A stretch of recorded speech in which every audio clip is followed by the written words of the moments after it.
ہمارا نظریہ ہے نبی پاک قبر میں زندہ ہے. میں نے کچھ عقیدے پہ بات کی ہے. ہمارے نبی قبر میں زندہ ہے. کوئی نبی قبر میں زندہ؟ میں نے کہا ہاں ہمارے نبی قبر میں زندہ ہے. شبہات کو دیکھ تو سن کے شیطان کو بھی شرم آتی ہے. کہا جی نبی قبر میں زندہ؟ ہم نے کہا جی ہاں یہ تقریر چل رہی ہے. کہتے تم اپنے زندہ باپ کو قبر میں دفن نہیں کرتے. اگر نبی زندہ ہے علیہ باللہ صحابہ اتنے ظالم تھے زندہ نبی کو قبر میں ڈال دیا. اور میں نے کہا عقل کے ناخن لے حضور کی اس دنیا پہ موت آئی ہے صحابہ نے قبر میں دفن کیا ہے پھر پیغمبر کو حیات ملی ہے اس نبی کو دفن کیا جس نبی پہ موت آئی ہے. ہاں جب تک باپ پہ موت نہ آئے قبر میں دفن کرنا ظلم ہے. جب باپ پہ موت آ جائے پھر قبر میں دفن کرنا ظلم نہیں عدل ہے. زندہ نبی کو دفن نہیں کیا موت آئی ہے اگلے جہان میں حیات ملی ہے. دفن اس جہان کی وجہ سے حیات اگلے جہان کی وجہ سے ہے. اللہ کے نبی قبر میں زندہ ہیں. میں نے کہا ہاں اللہ کے نبی قبر میں زندہ ہیں. اور یہ قبر تو تنگ سی ہے وہاں نبی کا سانس نہیں گھٹتا. میں نے کہا تو ماں کے پیٹ میں 5 ماہ زندہ رہا تیرا سانس گھٹا ہے؟ کہا جی نہیں گھٹا. میں نے کہا خدا جو تجھے ماں کے پیٹ میں زندہ رکھتا ہے سانس نہیں گھٹنے دیتا وہ خدا نبی کو قبر کے پیٹ میں رکھتا ہے اور سانس نہیں گھٹنے دیتا. تیرا سانس نہیں گھٹا تو بھی زندہ نبی کا سانس نہیں گھٹا وہ بھی زندہ. اور جی نبی کی عمر کتنی ہے؟ میں نے کہا 63 سال ہے. کہا جب زندہ ہے جب 63 سال کیوں کہتے ہو؟ پھر یہ کہو نا حضور کی عمر تو 1500 سال ہے ابھی تک زندہ ہے. میں نے کہا تیری عمر کتنی ہے؟ کہا جی 40 سال ہے. میں نے کہا ماں کے پیٹ میں کتنے ماہ زندہ رہا؟ کہا جی 5 ماہ. تو میں نے کہا 40 سال نہ کہنا تو کہ 40 سال اور 5 ماہ کو کیوں پی گیا ہے؟ اس نے کہا جی ماں کے پیٹ میں بندہ زندہ تو ہوتا ہے لیکن جب عمر پوچھی جائے تو ماں کے پیٹ والی نہیں پیٹ سے باہر آنے کی بتاتے ہیں. میں نے کہا صرف یوں نہیں ہے پیٹ سے باہر آنے سے لے کے قبر میں پیٹ میں جانے تک کو بتاتے ہیں. ماں کے پیٹ میں زندہ ہے عمر میں اس کو بھی شمار نہیں کرتے. قبر کے پیٹ میں زندہ ہے شمار اس کو بھی نہیں کرتے. زندہ بھی ہے عمر 63 سال ہے تو زندہ ہے لیکن عمر 40 سال کیوں بتاتا ہے؟ نہ ماں کے پیٹ کی زندگی گنتے ہیں نہ قبر کے پیٹ کی زندگی گنتے ہیں. ہم نے کہا نبی قبر میں زندہ ہے. کہا جی ہاں نبی قبر میں زندہ. نہیں جی قبر میں زندہ. حضور پاک نماز پڑھتے ہیں. میں نے کہا نماز بھی پڑھتے ہیں بتاؤ وضو کدھر کرتے ہیں؟ میں نے کہا جب صحابہ نے نبی پاک کو دفن کیا تھا تو بتا غسل کرا کے کیا؟ کہا جی غسل دے کے کیا. میں نے کہا غسل سے وضو ہو جاتا ہے؟ کہا جی ہو جاتا ہے. میں نے کہا اس کے بعد وضو کا ٹوٹنا تو بتا دے وضو کا کرنا ہم بتاتے ہیں. نہ وضو ٹوٹا ہے نہ وضو کیا ہے. نبی قبر میں زندہ ہے. میں نے کہا جی ہاں نبی کو رزق بھی ملتا ہے. میں نے کہا رزق بھی ملتا ہے حضور کھاتے اور پیتے ہیں. میں نے کہا جی ہاں تو بولے براز کے لیے کہاں جاتے ہیں؟ میں نے کہا ہم بد دعائیں نہیں دیتے ہم تجھے دعائیں دیتے ہیں. ہم گالیاں نہیں دیتے گالی کے بدلے میں دلیل دیتے ہیں. تیرے اکابر کی پگڑیاں نہیں اچھالتے اپنے اکابر کی پگڑیوں کا دفاع کرتے ہیں. ہم گالیاں نہیں دیتے ہم گالی کا جواب دلیل سے دیتے ہیں. بھائی عبداللہ کہہ رہے تھے یہ اشتہار پھاڑتے ہیں. میں نے کہا سرائکی تو آپ جانتے ہیں مجھے اپنی زبان کا محاورہ آتا ہے آندھر تھاپیاں بھنیاں ویر نہیں ٹوٹ دے. نہیں سمجھے آپ کیا کہتے ہیں جی؟ تھاپیاں کہتے کیا کہتے ہیں جی؟ گوہے. یہ جو عورتیں تھپتی ہیں نا بھینسوں کے گوہے یہ جب سوکھ جاتا ہے نا جب عورتوں کی لڑائی ہو تو تھاپیاں توڑتی ہے. ہمارے کہتے ہیں تھاپیاں بھنیاں ویر نہیں مکدے. پتر اشتہار پاڑیاں دشمنی نہیں ختم ہوتی. اشتہار نہ پھاڑ ہماری دلیل پھاڑ. اشتہار نہیں توڑ ہماری دلیل توڑ. ہمیں پتا چلے تو نے دلیل سے بات کی ہے. ہم بک بک والے نہیں ہیں ہم گالیاں نہیں دیتے. ہمیں اکابر علماء دیوبند نے خدا گواہ ہے گالیاں دینا نہیں سکھایا. گزشتہ سال سے پیوستہ وزیر اعلیٰ ہاؤس میں اجلاس تھا. میاں شباز شریف نے بلایا 32 علماء دیوبند کو بلایا. متکلم علماء نے مجھے طے کیا کہ میاں صاحب سے آپ بات کریں. میں نے کہا میاں صاحب میں لمبی بات نہیں سناتا میں 1 منٹ کی بات سناتا ہوں. میں نے کہا میاں صاحب ہمیں علماء دیوبند نے درسگاہ میں بیٹھ کے 2 سبق دیے ہیں. وہ سبق یہ دیے ہیں کہ شرعی امور میں تم نے کسی کی ماننی نہیں ہے، انتظامی امور میں تم نے مداخلت کرنی نہیں ہے۔ میں نے کہا اس پالیسی کا نتیجہ ہے کہ جن کو تم نے پولیس مقابلوں تک میں مارا وہ تیرے ساتھ ہیں، اور جن کو تم نے ٹکٹ دے کے MNA بنایا وہ تیرے مخالف بیٹھے ہیں۔ فیصلہ تو کر، تیرے حق میں کون ہے، تیرا مخالف کون ہے؟ ایک گل تسی نہیں سمجھے۔ اب میرا یہ مزاج نہیں، میں تمہیں پوری تفصیل سے بات سمجھاؤں، جو سمجھا جو سمجھا، نہیں سمجھا بعد میں آپ غور کرنا۔ میں بتا رہا تھا، میں نے کہا دیوبند کی پالیسی کا نتیجہ ہے ہم 7 سال کی جیل کاٹ کے بھی آج تیرے ساتھ بیٹھے ہیں۔ جس کو تو نے MNA بنایا وہ تیری مخالفت پہ کمر بستہ ہے، تمہیں فیصلہ کرنا چاہیے۔ میں صرف سمجھا رہا تھا ہمارے دیوبند کی پالیسی یا مخالف کی پگڑی اچھالنا نہیں ہے، لیکن پگڑی کا دفاع تو ہمارا حق ہے نا۔ اس حق کو دنیا کی کوئی طاقت ہم سے نہ طاقت سے چھین سکتی ہے نہ دلیل سے چھین سکتی ہے۔ میں سمجھا رہا تھا، میں نے تیرے شبہات کا حل پیش کیا ہے، تو کہتے حل نہیں پیش کیا، ان کو توڑ دے، ہم مانے تو نے دلیل توڑی ہے۔ کہا جی نبی پاک قبر میں زندہ ہے، کھاتے اور پیتے ہیں، بول و براز کے لیے کہاں جاتے ہیں؟ میں نے کہا ہم تجھے دعا دیتے ہیں، خدا تجھے ہدایت دے، ہدایت کے بعد تجھے بھی اللہ جنت میں جگہ دے۔ تیرے جہنم میں جانے سے ہمیں کیا خوشی ہے، ہم تو تبلیغ والے ہیں، ہمیں تو خوشی ہوگی تو بھی جنت میں آ، لیکن جنت تو ملتی ہدایت سے ہے۔ خدا تجھے ہدایت دے، پھر جنت میں جگہ دے، تو جنت میں کھائے اور پیے گا۔ کہا جی ہاں۔ میں نے کہا کھائے اور پیے گا تو پھر بولے براز کے لیے تو جہنم میں جائے گا؟ کہتا ہے جی نہیں۔ میں نے کہا جب کھائے اور پیے گا تو بولے براز کے لیے کہاں جائے گا؟ کہا جی جنت میں بولے براز کی ضرورت ہی نہیں ہے۔ میں نے کہا تجھے وہاں نہیں ہے، نبی کو یہاں نہیں ہے، تیری وہ جنت ہے، نبی کی یہ بھی جنت ہے۔ جب جنت میں ضرورت ہی نہیں ہے تو پھر تیرا اشکال کیا ہے؟ اور جی بولو براز کے لیے کہاں جاتے ہیں؟ نبی کا روزہ جنت ہے۔ میں نے کہا ہاں نبی کا روزہ جنت ہے۔ اور جی جنت ہے، میرے پاس بخاری کی روایت ہے، یہ نبی کا روزہ جنت نہیں ہے۔ میں نے کہا روایت تیرے ذمہ ہے، جواب میرے ذمہ ہے، میری دلیل میرے ذمہ ہے، اس دلیل کا جواب تیرے ذمہ ہے۔ میں نے کہا روایت پڑھو۔ کہا جی روایت میں ہے حضور مکہ سے مدینہ منورہ آئے ہیں، نبی نے جگہ خریدی ہے مسجد نبی تعمیر کرنے کے لیے، جب کھدائی کی ہے ادھر مشرک کی ہڈیاں نکلی ہے، وہی نبی کا روزہ ہے، نبی کا روزہ وہاں پر ہے۔ اگر یہ جنت کا ٹکڑا ہوتا تو مشرک کی ہڈی جنت میں کیسے؟ میں نے کہا قرآن دیکھ لے، ادھر قرآن دیکھ لے، خدا نے حضرت آدم کو پیدا کیا، اسجدوا لآدم کہہ کے سجدے کا حکم دیا ہے، فسجد الملائکہ، تمام فرشتوں نے سجدہ کیا الا ابلیس، ابلیس نے سجدہ نہیں کیا، ابا انکار کیا، واستکبر تکبر کیا، فکان من الکافرین، ابلیس کافر ہو گیا۔ میں نے کہا مجھے بتا ابلیس کہاں تھا؟ کہتے جی جنت میں۔ میں نے کہا تو کہتے مشرک کی ہڈی جنت میں کیسے؟ میں تجھ سے پوچھتا ہوں ابلیس جنت میں کیسے؟ کہا جی قرآن آگے پڑھو نا۔ میں نے کہا پڑھیے۔ کہتے قرآن کریم میں خدا نے ابلیس کو نکال دیا تھا۔ میں نے کہا بخاری آگے پڑھیے۔ نو بے شک پھر پیغمبر نے مشرک کی ہڈیوں کو باہر نکال دیا تھا، اور جنت میں ابلیس تھا، خدا نے نکالا ہے، ادھر مشرک کی ہڈی ہے، مصطفیٰ نے نکالا ہے، وہ بھی جنت اور یہ بھی جنت۔ میں نے کہا بڑا بے ایمان تھا، اسے بڑے نے نکالا ہے، یہ چھوٹا بے ایمان تھا، اسے اس سے چھوٹے نے نکالا ہے، وہ بھی جنت اور یہ بھی جنت ہے۔ میں نے کہا اور بتائیں، کوئی گلہ رہ جاتا ہے تو پھر بات کرے نا۔ میں سمجھا صرف یہ رہا تھا نبی پاک قبر میں زندہ ہے، اہل سنت والجماعت کا یہ نظریہ ہے۔ میں اس پہ دلائل دینے لگوں۔ دلیل نمبر 1 پہ توجہ رکھنا، حدیث مبارک میں ہے رسول اللہ صلی اللہ علیہ وسلم نے ارشاد فرمایا تم مجھ پہ کثرت سے درود پڑھا کرو، فَإِنَّ صَلَاتَكُمْ تُرَدُ عَلَيَّ، تمہاری صلاۃ اور درود مجھ پہ پیش ہوتا ہے۔ توجہ رکھنا، اللہ کے نبی نے فرمایا جمعے کے دن کثرت سے درود پڑھو، تمہارا درود میرے اوپر پیش ہوتا ہے۔ فرمایا کس نے؟ بولیے کس نے؟ کنہیں فرمایا؟ صحابہ کو۔ دلیل سمجھنا، صحابہ سے فرمایا کثرت سے درود پڑھا کرو، تمہارا درود مجھ پہ پیش ہوتا ہے۔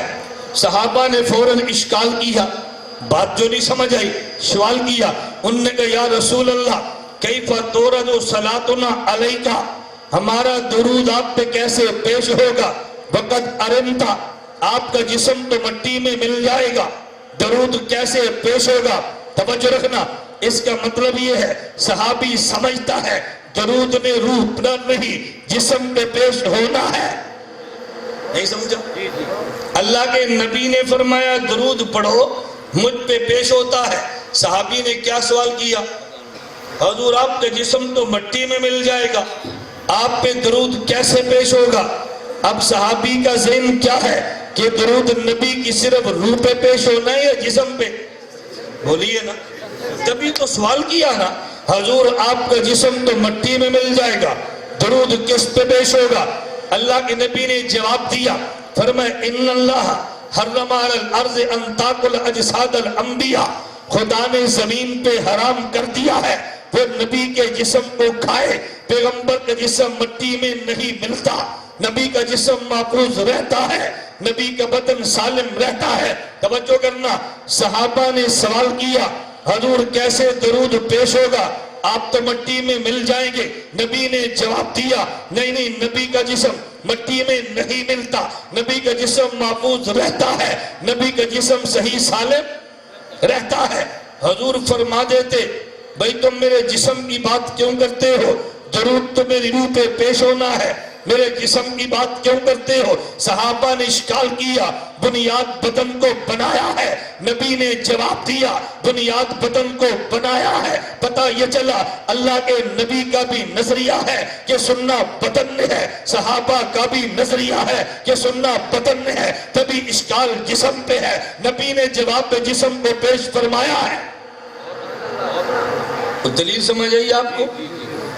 اللہ کے نبی نے پوچھا فرمایا مجھ پہ درود کثرت سے پڑھو، تو صحابہ نے سوال کیا کیا؟ حضور درود آپ پر کیسے پیش ہوگا؟ آپ کا جسم تو مٹی میں مل جائے گا۔ جب مسئلے کا نہیں پتا تو پوچھنا چاہیے نا۔ رسول اللہ صلی اللہ علیہ وسلم نے فرمایا میرے جسم کو مٹی نہیں کھا سکتی۔ اب وہ لوگ کیا کہتے ہیں؟ نہیں جی جسم نہیں زندہ، روح زندہ ہے۔ ہم کہتے ہیں جسم زندہ ہے، لوگ کہتے ہیں اختلاف کیا ہے؟ میں نے کہا اختلاف یہ ہے، ہم کہتے ہیں قبر مبارک میں جس جسم کو دفن کیا وہی جسم زندہ ہے، وہ کہتے ہیں جسم نہیں زندہ، روح زندہ ہے۔ ہم نے کہا صحابہ نے کہا تھا حضور اگر جسم مٹی میں ملا تو کس پہ صلات پیش ہونی ہے؟ نبی نے فرمایا اس بدن کو تو مٹی کھا نہیں سکتی۔ پتہ یہ چلا صحابہ کا بھی ذہن ہے کہ جسم پہ پیش ہونا ہے، نبی کا بھی یہی ذہن ہے کہ جسم پہ پیش ہونا ہے۔ جو جسم کی حیات مانے وہ نبی کی بات مانتا ہے، اگر نہ مانے پیغمبر کی بات نہیں مانتا۔ جو اگر نبی کے جسم کی حیات مانے یہ صحابہ کی بات مانتا ہے، جو نہ مانے وہ صحابہ کی بات بھی نہیں مانتا۔ میں نے اس لیے دلیل پیش کی ہے، اس کو ذہن میں رکھے، اس میں حیات بھی ثابت ہوگی اور ساتھ بدن کا مسئلہ بھی حل ہوگا۔ کبھی لوگ کہتے ہیں اور دھوکہ دے گی اور نہیں حیات تو ہم بھی مانتے ہیں، حیات یہ بھی مانتے ہیں، بھئی فرق کیا ہے؟ کہتے ہیں ہم حیات اعلیٰ مانتے ہیں، یہ حیات ادنا مانتے ہیں۔ ہم نے کہا وہ کیسے؟ کیسے ہم حیات اعلیٰ مانتے ہیں؟ کیوں؟ نبی اعلیٰ علیین میں زندہ ہے اور یہ کہتے ہیں جسم میں زندہ ہے۔ میں نے کہا مجھے یہ بتاؤ جب حضور عالم ارواح میں تھے، توجہ رکھنا، حضور عالم ارواح میں تھے تو نبی کی صحبت میں کئی روحیں ایمان والی بیٹھی ہے، انہیں تو صحابی کوئی نہیں کہہ رہا، صحابی تو تب کہا ہے جب نبی کی روح بدن میں آئی ہے، اب اس صحبت میں بدن بیٹھا ہے تو تبھی صحابی بنتا ہے۔ نبوت کے بعد سب سے بڑا مقام صحابیت کا ہے، وہ عالم ارواح میں روح کی صحبت سے نہیں بنا، وہ عالم دنیا میں اور جسم کی صحبت سے بنا ہے کہ جس میں روح موجود ہے۔ پتہ یہ چلا اعلیٰ جگہ وہ نہیں ہے جس میں صرف روح ہے، اعلیٰ جگہ وہ ہے کہ جس میں بدن بھی ہے اور روح کا تعلق بھی ہے۔ یہ دھوکہ مت دے کہ ہم اعلیٰ حیات مانتے ہیں، یہ ادنا حیات مانتے ہیں، نانا ہم حیات بھی اعلیٰ مانتے ہیں۔ توجہ، میں دلیل نمبر 2 دینے لگا۔ حضور پاک کی ذات کے بعد کائنات میں سب سے بڑا مقام حضرت ابوبکر صدیق کا ہے رضی اللہ عنہ۔ میں اس پہ زیادہ دلائل نہیں دیتا، لیکن ایک دلیل ذہن میں رکھنا کہ دنیا میں مقام ملتا ہے علم کی وجہ سے ملتا ہے، نبوت کا مقام علم کی وجہ سے ہے، نبوت کا مقام وحی کی وجہ سے ہے۔ جو علم خدا نبی کو دیتا ہے کسی اور کے پاس نہیں ہوتا، لیکن نبیوں کے بعد سب سے زیادہ علم صدیق کے پاس ہے۔ اس پہ دلیل اللہ کے نبی کا ارشاد ہے، خود اللہ کے نبی نے فرمایا ما سب اللہ فی صدری اللہ سببتہ فی صدر ابی بکر، جو خدا نے علم مصطفیٰ کو دیا ہے، مصطفیٰ نے علم صدیق کے سینے میں منتقل کر دیا ہے۔ پتہ یہ چلا ہے صدیق سے بڑا اصحاب پیغمبر میں کوئی عالم نہیں تھا۔ اصحاب پیغمبر میں سب سے بڑے عالم کا نام ابو بکر صدیق ہے۔ حضرت صدیق نبی کے علم میں بھی سب سے زیادہ تھے، نبی کے مزاج کو سمجھنے بھی سب سے زیادہ تھے، نبی کے علم کا سب سے بڑا بار صدیق ہے، اور نبی کا مزاج شناخت بھی سب سے بڑا ابو بکر صدیق ہے۔ نبی بولتے نہیں تھے، صدیق تب بھی سمجھ جاتے تھے میرا مصطفیٰ کیا چاہتا ہے۔ حضرت ابو بکر صدیق یہ صدیق ہے۔ صدیق کسے کہتے ہیں؟ ان کی تعریف علماء نے کیا کی ہے، میں ساری تعریفوں کو زیر باز نہیں لاتا، ایک تعریف ذہن میں رکھنا، صدیق اسے کہتے ہیں جو کہے وہ کرے۔ توجہ، صدیق کسے کہتے ہیں؟ جو کہے وہ کرے، یہ صدیق ہے۔ صدیق وہ نہیں ہے کہے کچھ اور کرے کچھ، صدیق وہ ہے کہ جو کچھ کہتا ہے وہ کر کے دکھاتا ہے۔ میں مسئلہ حیات تو پیش کرتا ہوں، حضرت صدیق نے کہا کیا ہے، صدیق نے کیا کیا ہے، صدیق نے فرمایا کیا ہے، صدیق نے کیا کیا ہے۔ صحیح بخاری جلد اول اٹھا کے دے، صفحہ 519 پہ مسئلہ یہ 17 پہ تفصیل سے موجود ہے۔ یہ تجھے دھوکہ دے گا، اس دھوکے میں کبھی نہ آنا۔ اللہ کے نبی دنیا سے چلے گئے، ابو بکر صدیق تشریف لائے ہیں، اللہ کے نبی کے پیشانی کا بوسہ دیا ہے۔ امام بخاری کہتے ہیں صدیق نے ایک ہاتھ نبی کے دائیں کندھے پہ رکھا ہے، دوسرا ہاتھ نبی کے بائیں کندھے پہ رکھا ہے، فقبلا، حضرت صدیق نے نبی کی پیشانی کا بوسہ دیا ہے۔ صدیق اصحاب پیغمبر میں یہ واحد صحابی ہے، جب آیا ہے تب بھی چوما ہے، جب رخصت کیا ہے تب بھی چوما ہے، یہ واحد صحابی ہے۔ حضرت صدیق جب آئے ہیں تب بھی بوسہ لیا ہے، جب نبی سے جدا ہوئے ہیں تب بھی بوسہ لیا ہے۔ امام سیوطی نے لکھا ہے، خصائص کبریٰ میں ہے، ابو بکر صدیق حضور کی خدمت میں آئے ہیں، آنے کی وجہ کیا ہے؟ صدیق ملک شام میں گئے ہے، وہاں جا کے خواب دیکھی ہے، ملک شام کے عیسائی عالم سے کہا میں نے یہ خواب دیکھی ہے، اس نے فوراً خواب کا تعبیر دیتے ہوئے عجیب بات کی ہے۔ اس نے کہا تو کہاں سے ہے؟ کہا جی مکہ مکرمہ میں۔ کہا وہاں ایک شخص ہے جس کا نام محمد ہے۔ صدیق نے کہا موجود ہے۔ اس نے کہا پھر تیرے خواب کی تعبیر یہ ہے، وہ محمد نامی شخص نبوت کا دعویٰ کرے گا، انت تکون وزیرہ فی حیاتہ و خلیفتہ بعد مماتہ، جب وہ دنیا میں زندہ ہوگا تو اس کا وزیر بن کے رہے گا، جب دنیا سے چلا جائے گا تو اس کا جانشین بنے گا۔ حضرت صدیق نے خواب بیان کی ہے، تعبیر سنی ہے۔ امام سیوطی کہتے ہیں پوری دنیا میں حضرت صدیق نے کسی شخص کے سامنے اس خواب کا تذکرہ عیسائی راہب کے علاوہ نہیں کیا۔ صدیق نے دل میں چھپایا ہے۔ مکہ آئے ہیں، نبی پاک کی خدمت میں گئے، کہا مت دلیل علامہ تدعی یا محمد، اے محمد جو آپ نے دعوی نبوت فرمایا اس پہ دلیل کیا ہے؟ حضور فرمانے لگے الدلیل علامہ ادعی، صدیق میرے دعوی نبوت پہ دلیل رویا کلتی رأیتو فی الشام، وہ خواب ہے جو تو نے شام میں دیکھی ہے اور آ کر مکہ میں مجھ سے پوچھا ہے۔ صدیق تو نے شام میں خواب دیکھی ہے، آج مجھ سے سوال کیا ہے۔ امام سیوطی کہتے ہیں صدیق اٹھے، حضور پاک سے لپٹ گئے، فقبل ما بین عینیہ، اور صدیق نے حضور کی پیشانی چومی ہے اور پھر کلمہ پڑھا ہے۔ جب آیا تب بھی پیشانی چوم کے آیا، رخصت کیا ہے تب بھی پیشانی چوم کے کیا ہے۔ یہ صدیق واحد صحابی ہے۔ حضرت صدیق رضی اللہ عنہ حضور کی پیشانی چوکی ہے۔ پھر صدیق اکبر نے جملہ کہا، اس نے کہا والذی نفسی بیدہ لا یذیقک اللہ الموت دین ابدا، حضور میں خدا کی قسم اٹھا کے بات کہتے پہلے کا تبتا حیا و تبتا میتا، حضور دنیا میں تھے تب بھی مبارک تھے، دنیا چھوڑ گئے ہیں تب بھی مبارک ہے، آپ کا دنیا میں زندہ رہنا یہ بھی مبارک بات ہے، آپ پہ موت آنا یہ بھی مبارک والی موت ہے۔ اب صدیق عرض کرنے لگے والذی نفسی بیدہ لا یذیقک اللہ الموتتین ابدا، اے خدا کی قسم اٹھا کے کہتے ہو خدا نے ایک موت آپ کو دی ہے، اللہ دوسری موت آپ کو نہیں دے گا۔ یہ دوسری موت کون سے ہے؟ جا گھر میں اٹھا کے دے۔ امام ابن جسکلانی نے فتح الباری شرح بخاری میں لکھا ہے، علامہ عینی نے عمدۃ القاری شرح بخاری میں لکھا ہے، حضرت شیخ زکریا نے الکنز المتواری شرح بخاری میں لکھا ہے، مذہب اہل سنت والجماعہ،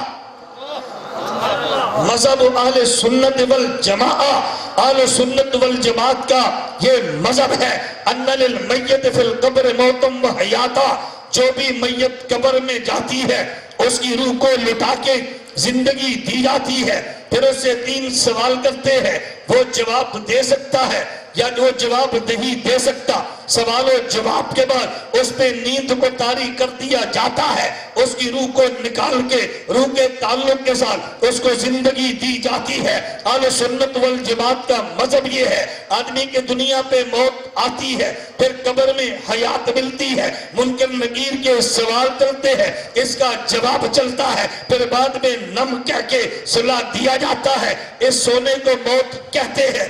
جیسے آپ سونے لگے تو دعا مانگتے ہیں اللہم بسمے کا،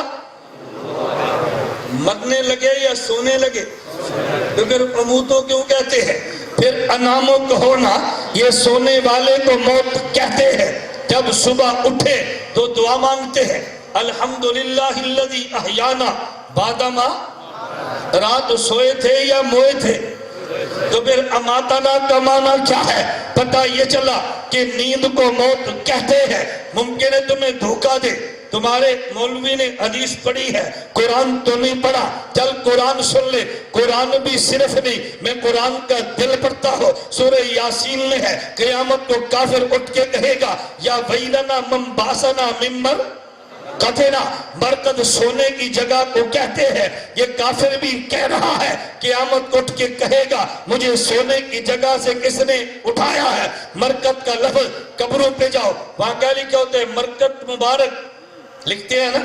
مرکز کا معنی سونے کی جگہ ہے، ابی رکوت کا معنی سونے کی جگہ۔ میں کہتا ہوں قرآن میں ہے، سورہ کاف اٹھا کے دیکھ، وَتَحْسَبُهُمْ أَيْقَاظًا وَهُمْ رُقُودٌ، تم سمجھو گے سوئے پڑے ہیں، حالانکہ تم سمجھو گے وہ جاگتے ہیں، حالانکہ وہ تو سوئے پڑے ہیں۔ پتہ یہ چلا یہ قبر میں سویا ہے، اس سونے کو موت کہتے ہیں۔ حضرت صدیق نے قسم اٹھا کے کہا وَالَّذِي نَفْسِي بِيَدِهِ لَا يُذِيقُكَ اللَّهُ الْمَوْتَتَيْنِ أَبَدًا، حضور میں قسم اٹھا کے کہتا ہو خدا نے ایک موت آپ کو چکھا دی ہے، اور یہ جو قبر میں دوسری موت سونے کی صورت میں آتی ہے خدا نبی کو نہیں دیتا۔ اسی جگہ پہ اٹھا کے دیکھ لے، اگر یہ بات نہ درج ہو جو سزا چور کی ہے وہ میری ہے، اگر بخاری کے حاشیے پہ یا موجود نہ ہو تو جو سزا منکر اہل سنت کی ہے وہ مجھے دے دینا۔ اسی جگہ پہ حاشیہ بخاری میں لکھا ہے تمسک بہذا من انکر الحیات فی القبر، جو قبر کی حیات کا انکار کرتا ہے اس نے صدیق کے اس جملے سے استدلال کیا ہے من کان یعبد محمد فإن محمد قد مات۔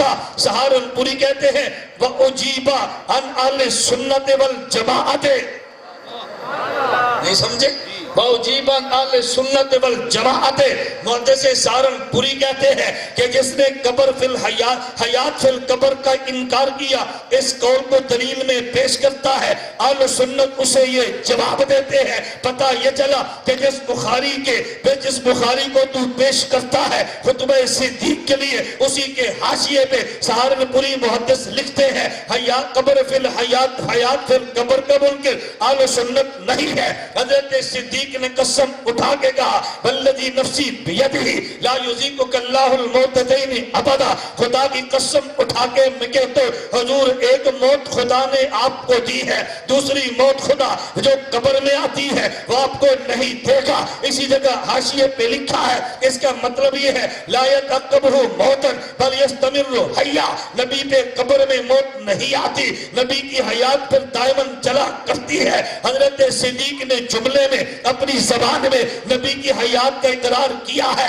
تو جیسے صدیق بولا ایسے کر کے دکھایا ہے۔ حضرت صدیق دنیا سے جانے لگے، پھر وصیت کی ہے کہ جب میری موت آ جائے مجھے غسل و کفن دینا، مجھے جنازہ پڑھانا، پھر مجھے اپنی چارپائی پہ مجھے لے جانا، میرے محمد اور میرے حبیب کی قبر کے باہر رکھ دینا، اجازت ملے تو دفن کرنا، اجازت نہ ملے دفن نہ کرنا۔ جیسے صدیق نے بتایا ہے ایسے کر کے دکھایا ہے۔ حضرت صدیق کی وصیت اگر خلاف شریعت ہے، حضرت عمر کو بدل دینا چاہیے تھا، عثمان و علی کو بدل دینا چاہیے تھا، حضرت معاویہ کو بدل دینا چاہیے تھا۔ حضرت صدیق کی وصیت پہ سارے صحابہ نے مل کے عمل کیا ہے۔ حضرت صدیق کا جنازہ پڑا، چارپائی پہ میت کو رکھ دیا گیا ہے۔ امام رازی کہتے ہیں لما حملت جنازت ہو الا باب قبر نبی صلی اللہ علیہ وسلم، صحابہ نے چارپائی اٹھائی ہے، نبی کی قبر کے دروازے کے سامنے رکھ دیا ہے۔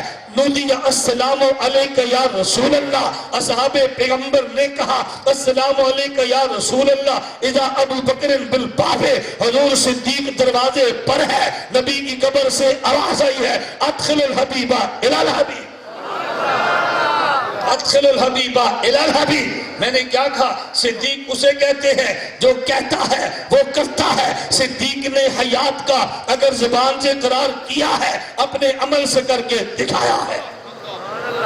حضرت صدیق تو وہ ہے نا جیسے فرمایا زندہ ویسے موت کے بعد بھی بتایا میرا نبی قبر میں زندہ ہے۔ حضرت صدیق جیسے بولے ہیں ویسے عمل سے کر کے دکھا دیا ہے، اسے صدیق کہتے ہیں۔ میں تیسری دلیل دینے لگا ہوں جو اس سے بھی آسان ہوگی۔ خدا تجھے حضور کے روزے پہ لے جائے، خدا تجھے پیغمبر کے روزے پہ لے جائے، جان نبی کے روزے پہ ادھر قبلے کی طرف کمر کر لینا، حضور کی قبر طرف منہ کر لینا۔ نبی کے روزے اثر پہ آج بھی اشعار درج ہے، توجہ رکھنا، نبی کے روزے پہ آج بھی اشعار درج ہے۔ اگر یہ وہاں درج نہ ہو جو صدا چور کی وہ میری ہے، اگر درج ہو پھر تجھے مان لینا چاہیے نا، وہ اشعار درج ہے۔ یا خیر من دفنت بالقائے آزم ہو خطاب من طیبہن القاو والعقب، نفس الفداء لقبر انت ساکن ہو وفی العفاف والجود والکرم، کہ یا خیر من دفنت بالقائے آزم ہو، حضور آپ جس قبر میں مدفون ہے یہ ساری جگہوں سے اعلیٰ ہے۔ میرے پیغمبر جس قبر میں آپ مدفون ہے خطاب من طیبہن القاو والعقب، اس سے دنیا میں خوشبو جہان میں پھیلی ہے۔ اگلا جملہ سن، نفس الفداء لقبر انت ساکن ہو، میری جان فدا اس قبر پہ جس میں آپ ساکن ہے۔ فیہ العفاف والجود والکرم، اس میں جود بھی ہے، سخاوت بھی ہے، عفت و کرم بھی ہے۔ عاشق پیغمبر نے جملہ کیا بولا؟ نفس الفداء لقبر انت، یہ جملہ یاد رکھو، کیا بولا؟ انتا، توجہ، انتا ساکن ہو۔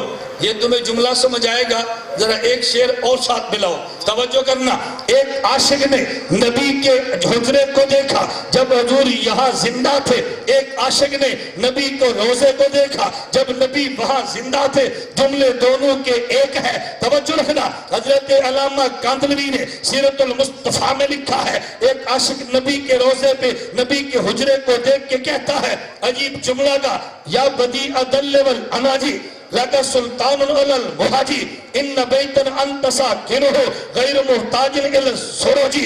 عجیب جملہ کہا، اس نے کہا وَجْهُكَ الْمَعْمُولُ حُجَّتُنَا يَوْمَ يَأْتِي النَّاسُ بِالْحُجَاجِ۔ میرے جملے پہ توجہ رکھنا۔